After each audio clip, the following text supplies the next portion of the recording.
Welcome to Resilient Earth Radio, where we host speakers from the United States and around the world to talk about critical issues facing our planet and the positive actions people are taking.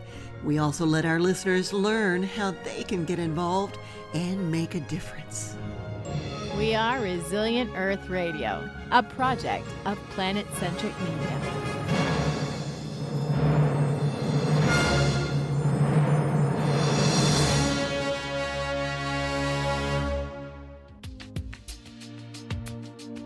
This is KGUA 88.3 FM in Walla, California on the Northern California coast. I'm Leanne Lindsay along with my co-hosts and co-producers Scott and Tree Mercer of the Mendocino Whale and Seal Study, and this is another episode of Resilient Earth Radio. Today's guest is Maria Brown, who is the superintendent of the Greater Farallones and the Cordell Bank Marine Sanctuary. Good morning and welcome to the show, Maria. Good morning. Thank you for having me. Maria, one of the first questions we have is, could you just explain the territory of the Greater Farallones and the difference between, or if it's the same, the marine sanctuary versus marine protected areas, the MPAs? Yes, so the Greater Farallones and Cordell Bank National Marine Sanctuaries are federal marine sanctuaries. So they're federal marine protected areas and managed by the National Oceanic and Atmospheric Administration, so NOAA, as we're called. And the MPAs, which are commonly referred to as MPAs, we both are state MPAs. So they're under the California State Marine Life Protection Act and are solely in state waters. And we have slightly different purposes and regulations, but we work collaboratively together. Oh, that's very good. And did you want to know the extent of the Yes, Farallones, where it stands from? Absolutely. The Greater Farallones National Marine Sanctuary's most northern boundary is Manchester Beach in Mendocino County. And then it extends along the coast down to Marin County, Rocky Point, and offshore further south off San Mateo County, just offshore of Half Moon Bay, and then extends around the Farallon Islands, which are part of San Francisco County, and as far west as 50 miles offshore. It's a fairly large sanctuary. It's a large marine protected area, covering 3,295 square miles of ocean water. That was very enlightening. I was from the San Francisco Bay Area. I lived in San Francisco, Mill Valley, Montera on the Half Moon Bay side. And when people talked about the Farallones, I think of the islands out there. And when we talked to Richard Charter and other people about how far it extends, it didn't click in my brain that it was that big and that it covers up to our region as well. Thank you for that. And you were just about to say about the Cordell Bank. Yes, so there's another separate sanctuary just off the Marin and Sonoma coastline, Cordell Bank National Marine Sanctuary, which is a completely offshore sanctuary. The southern portion is offshore of Point Reyes, and the northern boundary is offshore Bodega Bay area. And it protects this amazing offshore seamount, so a submerged mountain that is covered in cold water, hydrocorals and sponges and anemomes. It is just an explosion of life offshore our coast that many people don't realize that we live so close to. And how are these areas protected? They're protected through federal regulations. We are established through the National Marine Sanctuaries Act, so Congressional Act. And then each site, when they're designated, passes a suite of regulations. And we are responsible for implementing those regulations.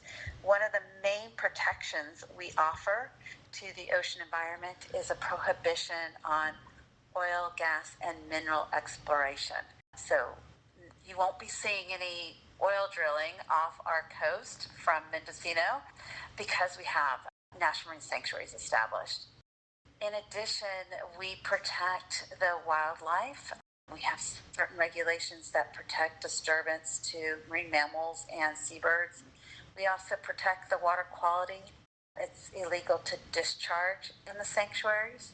And then we have a suite of other regulations, such as protecting our maritime heritage. So vessels that may have sunk off our waters that have historic significance, we also protect those vessels. And in addition to our regulations, we have programs to increase our knowledge of the importance of these areas.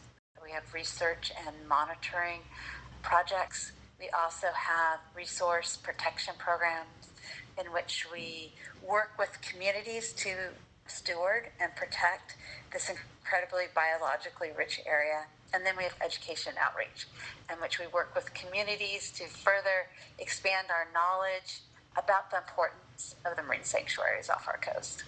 And your title is interesting too. It's superintendent. Exactly what does that convey and your responsibilities? Yeah, so superintendent, we modeled the titles within the Office of National Marine Sanctuaries off of the National Park Service, since sanctuaries are very similar to national parks. So as you'd see for Point Reyes National Seashore or Golden Gate National Recreation Area or the Redwoods National Park, the government employee that is in charge of that unit is called the superintendent. So my job is I'm responsible for overseeing these marine sanctuaries. I am your federal trustee on making sure that these stay a healthy environment for us now and future generations. And what is your background and what drew you to this in the first place? Oh, I have quite a varied background. I started off my early career. I attended UC Berkeley and studied conservation of natural resources. So looking at wildlife management and environmental resources administration and law. And I worked undergrad, started with national parks, and then moved to working in oceans, working with the Coastal Commission. And that really exposed me to the ocean environment, and went from working with the Coastal Commission to working with a nonprofit now known as the Ocean Conservancy. Right. Protecting waters off, well, it's a nonprofit. We can't actually do the protection, but advocating for the protection of the waters off our coast here. And then from there, went to grad school to study urban and environmental policy with a focus on water, and came back to start a nonprofit locally. It's now known as the Greater Farallones Association, in which we partnered with the sanctuaries and advocating for protection of these incredible waters. And the federal government recruited me and ended up hiring me as the superintendent to manage them. How long ago was that? Oh my gosh, I have been working quite a while. In 2002 is when I moved to the federal government, first as the deputy superintendent, and then in 2004 became the superintendent of Greater Farallones, and in 2021 became the superintendent of Greater Farallones and Cordell Bank National Marine Sanctuary. So you have quite the background and history and experience and expertise that you bring to the table here in a continued capacity. And I have a question for you when you talked about the oil drilling off our coast, because we hear about the offshore wind turbines that are going in up at Humboldt, and that eventually they will be coming to Mendocino coast. Can you address that issue? Yes. So the Bureau of Ocean Energy Management under the Department of Interior regulates wind development, wind energy off our coast. And currently, they cannot issue permits or leases within a national marine sanctuary. Also, the National Marine Sanctuary regulations, both in Greater Farallones and Cordell Bank National Marine Sanctuary, prohibit disturbance to the seabed. And because we have the seabed prohibition regulations, wind energy would not be able to anchor the wind turbines nor install cables to transmit the energy through the sanctuary. So those are our current regulations. So right now, we would not be considering development of wind energy within either Greater Farallones or Cordell Bank National Marine Sanctuary. Well, this does bring up a related question, and it's regarding the deep sea mining that Richard Charter of the Ocean Foundation, senior fellow with the Ocean Foundation, brought up in one of our recent conversations, and that is the discussions that are underway about this and whether or not they will happen. If they do, it's that traveling sediment that is carried throughout our oceans. How are you all addressing the potential deep sea mining around your areas? There haven't been any requests for deep sea mining in the sanctuaries, and if there were, we could not allow it because it would be a disturbance to the seabed. If there is an activity that is outside the sanctuary that could potentially harm the sanctuary, then we would get involved. Our concern and our regulations prohibit an activity outside the sanctuary that can then enter and injure the sanctuary. We would have to prove injury to the sanctuary, and if injury could be proven, then that activity that is occurring outside the sanctuary would need to stop. Okay, so this, I think, brings up another related question, Scott, that you have about the Farallon Islands themselves. We'll be right back, right after this special message.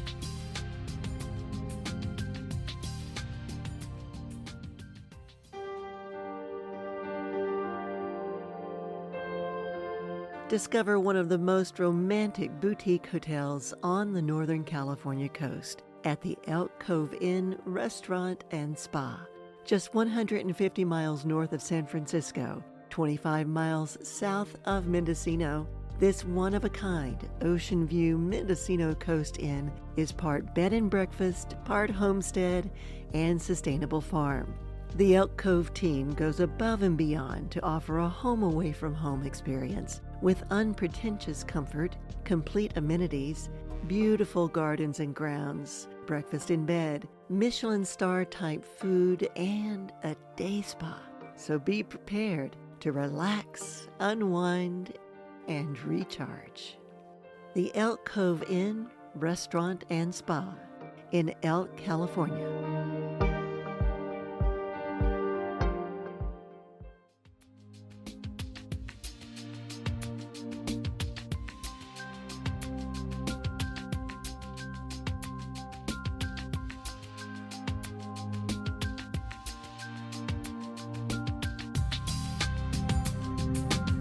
Welcome back to Resilient Earth Radio. This is Scott Mercer of the Mendocino Whale and Seal Study here on our episode Resilient Earth Radio. This is KGUA in Molalla, 88.3 FM. Yes, Scott. Yeah, one question I had was, before we began, was if commercial activity is allowed in the sanctuary, for crabbing, commercial fishing at all within the sanctuary. I know like in Cordell Bank National Marine Sanctuary that I'm very familiar with, a number of compromises were made, and I was wondering what the status is here. Yes, so fishing is allowed in National Marine Sanctuaries. It is managed by our sister organization, the National Marine Fisheries Service, also within NOAA.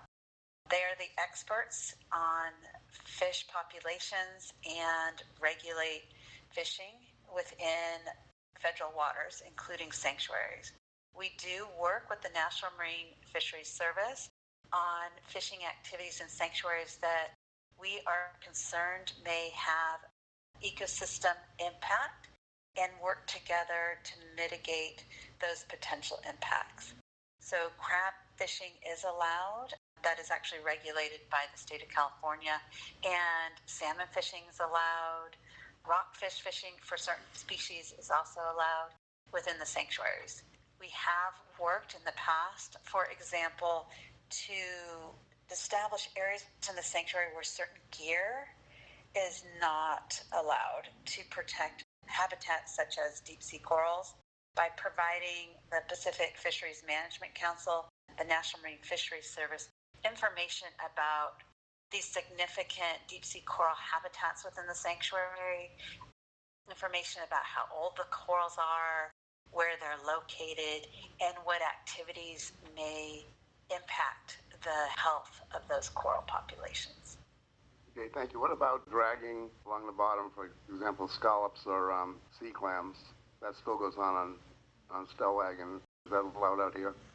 Yeah, so that's one of the activities. We have worked with the Pacific Fisheries Management Council and the National Marine Fisheries Service to modify where it occurs in the sanctuary based on habitat. So there is an area where trawling is allowed in the sanctuary, but the majority of the areas where there are these deep sea corals have been designated as essential fish habitat, and trawling is not allowed in those areas. And you both had another question about the Farallones and about the poisoning of the rodents. I'm not sure if this is under your jurisdiction, but there was a great deal of concern about the rat population and whether or not poison drops should be used and the impact of that on the entire ecosystem, which of course would include the ocean. Can you shed any light on that issue? Yeah, the Farallone Islands are part of the Department of Interior and are managed by the U.S. Fish and Wildlife Service. So they're a separate agency than sanctuaries. We work collaboratively together, but I do not have any authority over the activities on the islands. They did consult with us on the mouse eradication project on the islands and were required to submit documentation that it wasn't going to impact the sanctuary. In terms of the status of the mouse eradication project, it is currently on hold. And if you'd like more information, I'd recommend contacting the U.S. Fish and Wildlife Service, in particular the Farallone Islands Wildlife Refuge directly, to get an update on the current status of the project. Okay. Thank you for that. Along these lines, we know that vessel strikes pose a tremendous threat to whales and other cetaceans, marine mammals. What is being done to reduce the impact of vessels on perhaps speed limits? Are they mandatory? Are they voluntary? Is it enforceable?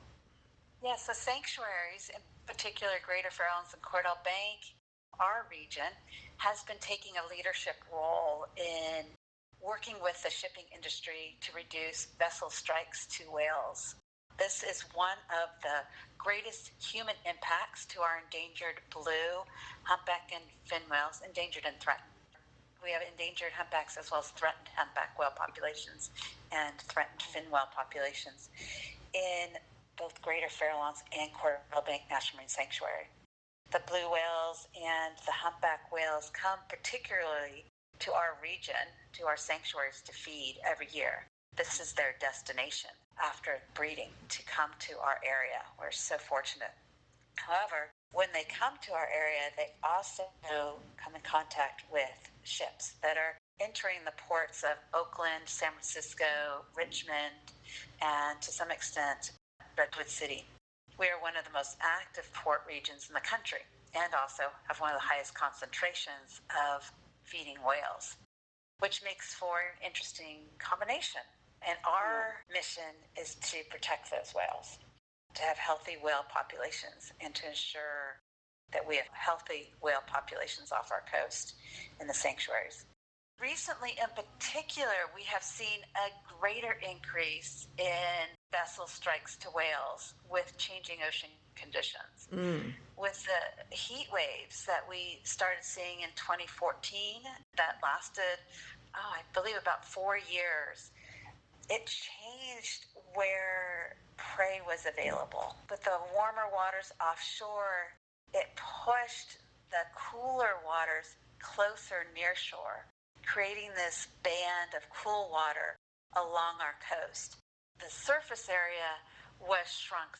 It was more narrow band, and the water went deeper than it normally is along our coast. So we had this deeper, narrow band. that concentrated the prey species. And when it did that, we saw the offshore animals, so both seabirds and whales, move closer to shore to feed on prey species.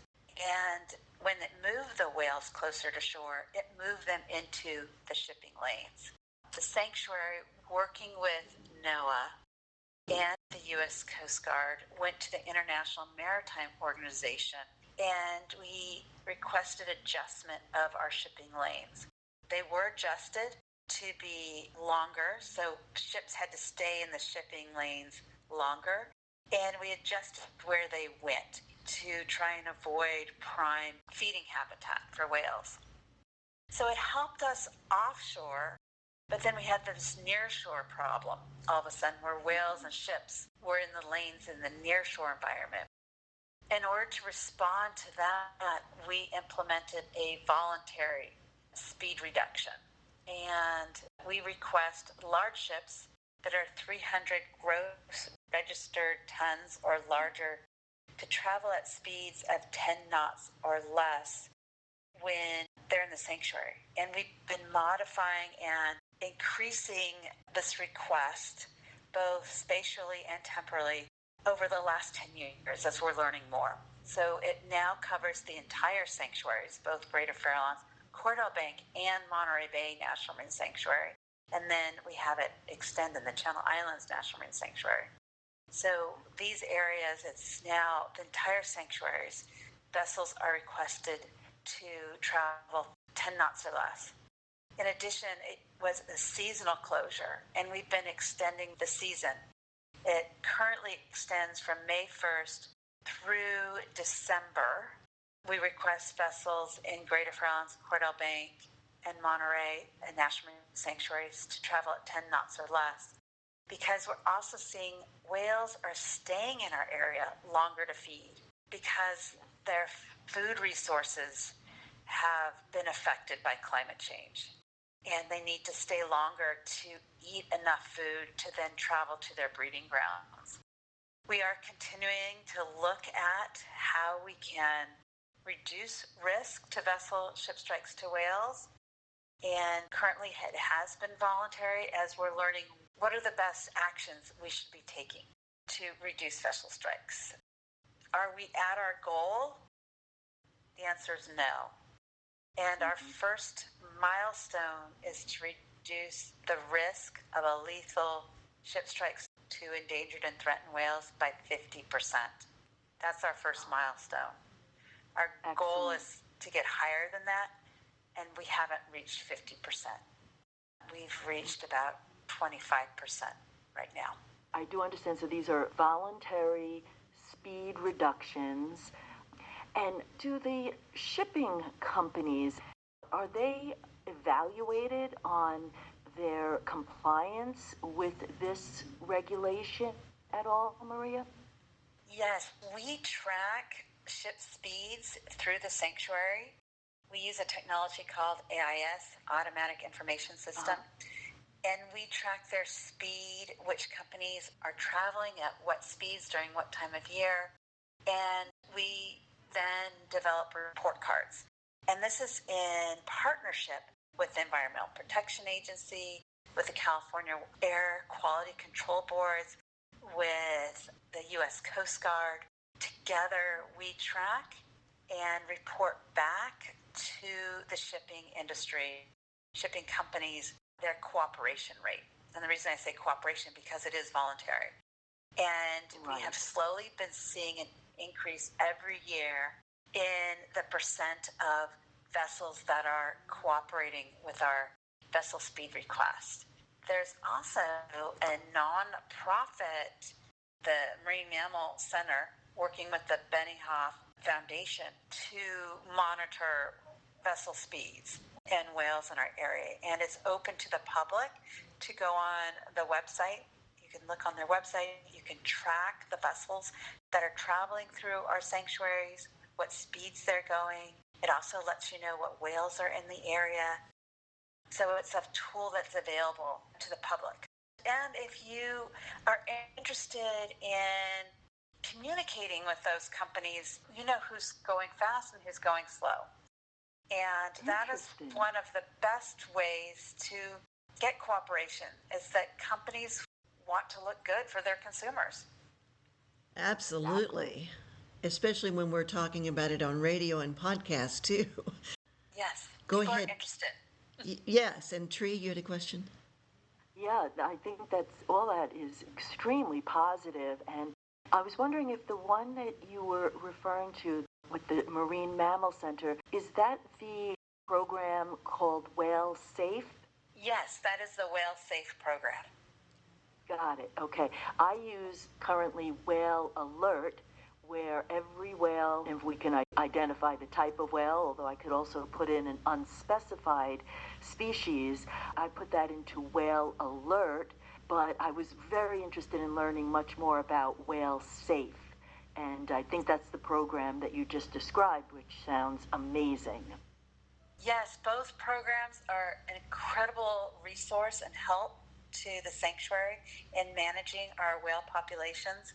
Whale Safe, led by the Marine Mammal Center with the Benioff Foundation, and then Whale Alert, that is managed by Point Blue Conservation Science, is an on-the-line tool that allows whale experts to track and report where they're observing whales in the sanctuary. And we use this information to understand the season of the whales in our sanctuary. And this is how we're learning that whales are present much longer than they have been. We go out into the sanctuary during the whale season, the typical whale season, 3 times a year on our vessel. That's all we have the resources to do. So the Whale Alert fills in that data when we're not offshore looking for whales. It's an incredibly helpful resource. And thank you so much for using it and reporting your whale sightings. You have been beneficial and important in informing the extended season for our vessel speed reduction. Oh yeah, that's awesome. That just made my day. That is wonderful. We had a big surprise in early January. We noticed a group of seabirds. They were feeding, maybe 2 to 3 miles offshore, and this is January when you would not expect this, and who shows up but about 6 humpback whales to join in the feeding. So we reported that right away, so it is just so wonderful to know that information is helpful to you. Yes, the Whale Alert information is helpful. It's helping us to understand when our whales are in the area and when we should be implementing our vessel speed reductions, what season, how long it should extend. And we will look at that data, and if we're seeing whales past December 31st and there are whales in January, we would put out an announcement to the shipping industry that there are whales in the area and we'll request them to slow down. And this is Maria Brown. She's a superintendent of the Greater Farallones Marine Sanctuary and the Cordell Bank. So, Maria, you mentioned earlier about the heat blob that started about 2014, lasted several years. What other impacts has that had? Yeah, the extended heat wave that we saw off our coast starting in 2014 had impacts that rippled throughout our ocean ecosystem. As I mentioned earlier, it affected where whales are feeding in our area. It also affected the kelp forests along the Marin, Sonoma, Mendocino County coast. In particular, it hit Sonoma County the hardest because the warm water weakened our kelp forests. Our kelp, the bull kelp, is a cool water kelp species. It's not used to having warmer water. There's not as much nutrients in the warmer water, and it weakened the health of the kelp. Then we also saw the sea star wasting disease that had never spread, to our knowledge, north of Point Conception in the central southern part of the state. And we saw it extend, the sea star wasting disease, all the way up to Alaska. And it killed off our predatory sea stars, in particular Pycnopodia, also known as the sunflower star. And Pycnopodia feeds on purple urchins along our coast, along the Marin, Sonoma, Mendocino coast. And it controls that urchin population. Purple urchins are native, they're normal, they're part of the ecosystem, but they had no predator. And the sea star wasting disease, basically, it looks like it's melting the sea stars as the flesh of the sea star deteriorates. And it allowed the urchin population to explode. There was no predator. And when it exploded, it needed to eat. And it ate everything. It ate all the kelp, the kelps, the baby kelp, kelp spores, other algae that grows in the intertidal and subtidal zones of the sanctuary. So it ate the food for other invertebrates, including our abalone. So the abalone didn't have any food, and we started seeing abalone wash up ashore and come really close inshore looking for food. And so it highly impacted our abalone population. It also affected, because the kelp was decimated, we lost 97% of our kelp forest in Sonoma County. So it was basically gone. And that's also habitat for fish. And so we saw fish, in particular the quillback, impacted because their habitat was gone. So this warm water heat blob affected our whales, it affected our intertidal, it affected our kelp, it affected our seabirds because the food moved close to shore in that very narrow cold water band, and that and narrow and deep. The adult seabirds could feed. There was food. We saw healthy adult seabirds, but their young, the juvenile seabirds who hadn't fully developed their wings, couldn't dive deep enough to reach their food, and we were seeing massive die-offs of juvenile seabirds along our coast. We saw 1,000 common murres washed ashore on a beach in the sanctuary. So it impacted the entire food web of the sanctuary, the warm water blob. We'll be right back, right after this special message.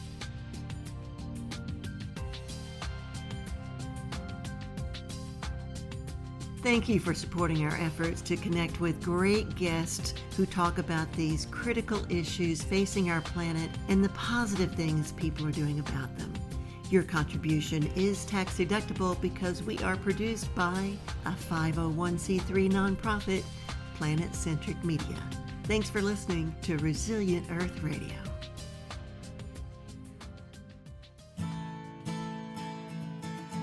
If you're driving up the stunning North Sonoma coast on Highway 1, don't pass up an amazing experience at Two Fish Baking in the historic Stewart's Point store next to the Sea Ranch. You'll find treasures galore on their ever-changing, eclectic shelves, like that candy you haven't seen since you were a kid, and gifts from local artists. Famous for their home-baked breads, freshly made soups, and handcrafted sandwiches like Hilla's Thrilla. At Two Fish, you can even grab some wine or beer to take to your picnic or dinner. Bakery, market, and eatery. That's Two Fish Baking at Stewart's Point, a destination of deliciousness. Find out more at twofishbaking.com or call 707-785-2011. That's 707-785-2011.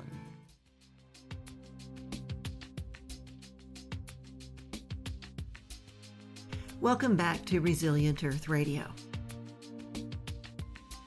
And there is a difference between the purple urchin and the red urchin that is used in most sushi bars around the world. And describe that a little bit so that people understand that part. Yes, so purple urchins are native, and so are red urchins. Red urchins are the urchin that are harvested. They're valuable as uni.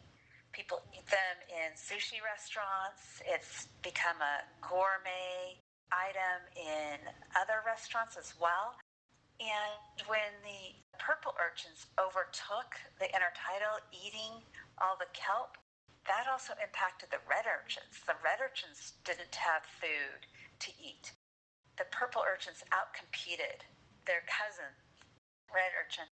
And that also impacted not only the ecosystem, it impacted our local commercial fishery as well. there weren't red urchins for our fishermen to catch. So it impacted that important fishery and those fishermen and women along our coast. I confess I'm a fan of uni myself, and I've been following this, trying to understand the situation and what some people are attempting to do to make a difference in the purple urchin population by actually going down diving and getting the purple urchin and trying to fatten up the purple urchin, then to get it into restaurants like they're doing around the Santa Barbara area. I talked to Sheila Siemens, who's a director up at NOAA Center for Marine Science in Fort Bragg, and they are working on a program too of trying to see if they can put them in these vats and using ocean water and with certain kelp species to fatten them up and see what they can do to create an economy around that. What do you know about those kinds of efforts? Yes, so there's a couple efforts, different efforts going on right now. The Greater Farallones Association has developed a kelp restoration project for Marin and Sonoma and Mendocino Coast up to Sea Ranch, in which they're working with partners including Sonoma State University and Bodega Marine Lab to harvest purple urchins. And this is why it's really important not to just go out as an individual and start smashing purple urchins, because we're actually studying what's the most effective method for controlling the population. So we need to have control sites where urchins aren't disturbed, and then knowing what types of activities are occurring to remove them, to understand which is the most effective method. And the Greater Farallones Association is working with commercial red urchin divers who are out of work right now to harvest purple urchins and bring them in to shore. So that's going on right now, clearing out purple urchins through harvest in particular areas, measuring how effective that is in controlling the population. And then there are private businesses. There are a handful of private businesses that are looking at taking those purple urchins that have been collected and seeing can they then bring them into a aquaculture facility on land and feed them. They're all trying different types of food that feed them, fatten them up per se. They don't really get fat, but get them healthy. Yeah. Because right now they're starving out there. That you can harvest them, but there isn't really anything to eat.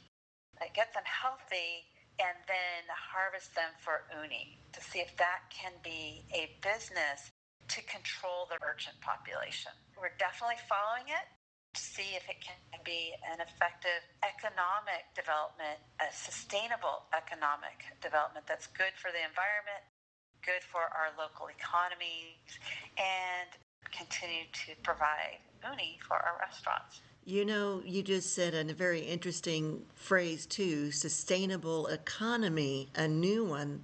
I see that happening along the lines of growing kelp as well. There was a documentary I saw at the International Ocean Film Festival in San Francisco that talked about this one place that's doing it up in the Canadian waters.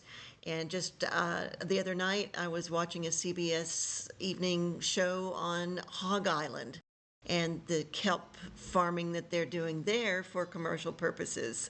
It's done so much more in Asian countries than it is here in the U.S., but what do you think about those kinds of economies as well? Yes, we are looking at the benefits of kelp harvesting. It's a little tricky having it in a national marine sanctuary because just think of a national marine sanctuary as a national park, and we don't have agriculture Right. inside a national park. Right. So we're looking at how we can be supportive of kelp industry and also be able to continue to have a national marine sanctuary that is like a national park. So we're looking at different options. Are there areas that are adjacent to national marine sanctuaries where you can grow kelp, harvest kelp, and have a kelp industry business, and that we have healthy sanctuaries with healthy, clean water that can support the areas next door to the sanctuary for kelp industry. And we have that already in one area that's in Half Moon Bay, So right outside the harbor is the National Marine Sanctuary, and they are growing kelp within the harbor and have a abalone business, abalone farm. So we already have a model where it's working. So are there other areas within the sanctuary where we can do that? Can it happen on land in some areas? We have in the past in Sonoma County have had land-based aquaculture that was right next to the sanctuary, and that has worked in the past.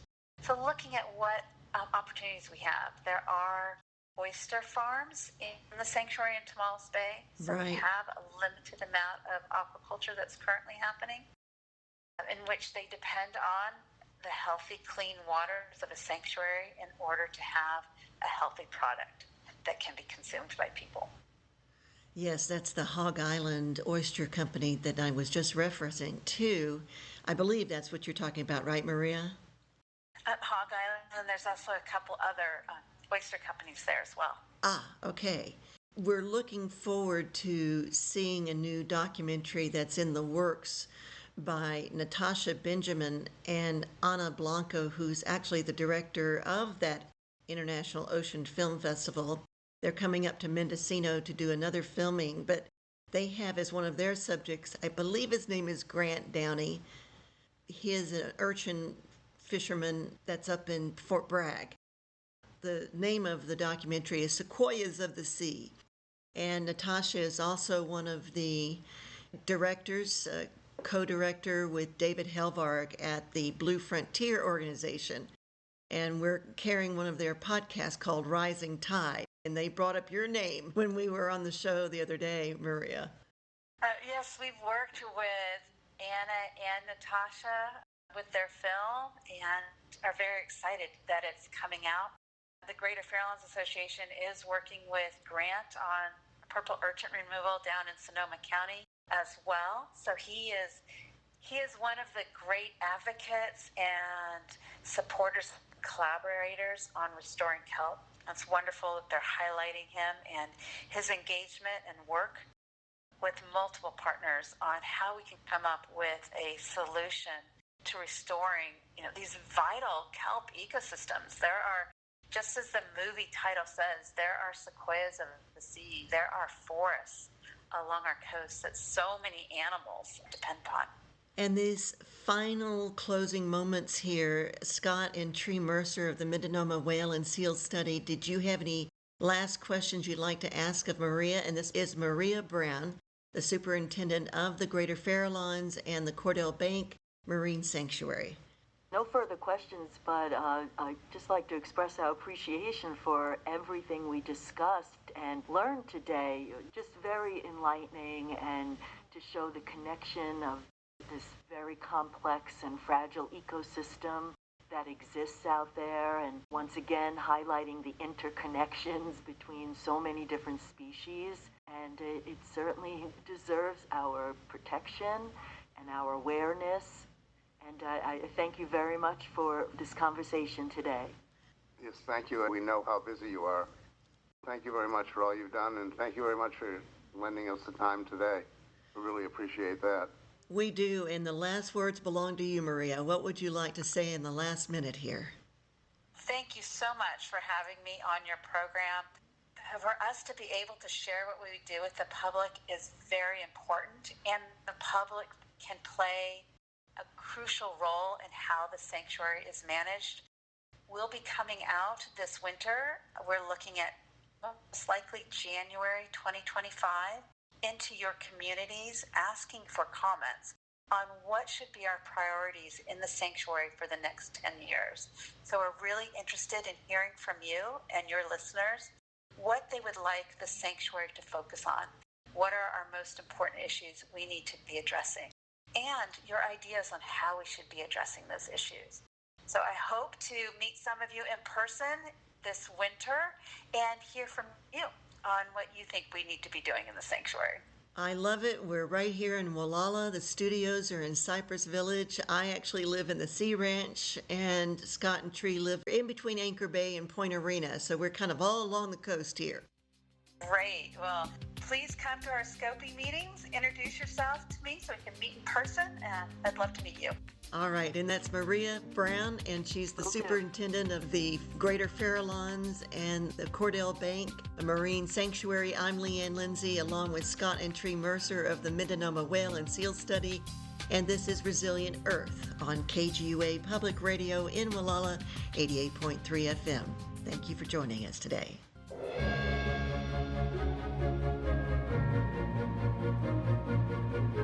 Thanks for listening to Resilient Earth Radio, where we talk about critical issues facing our planet and the positive actions people are taking. I'm Leanne Lindsay, producer and host, along with my co-producers and co-hosts, Scott and Tree Mercer of the Mendocino Whale and Seal Study.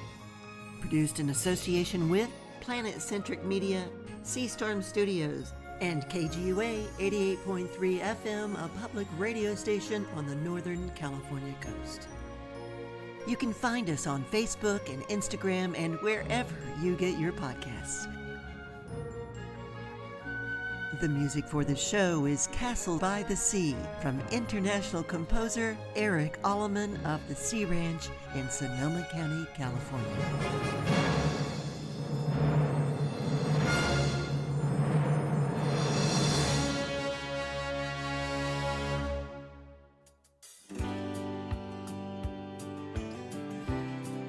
Composer and writer Eric Alleman and writer-lyricist Bob Garrett have written and recorded an animated musical called Wake Up, a humorous, endearing, and inspiring story about environmental awareness that appeals to all ages, with the main audience being children.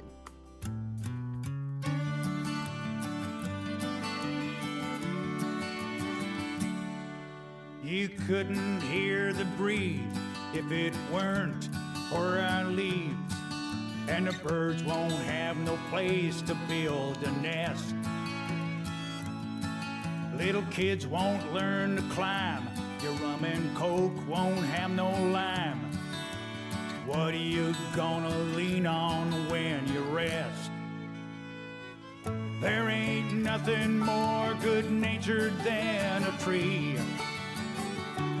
They're dependable and loyal as can be.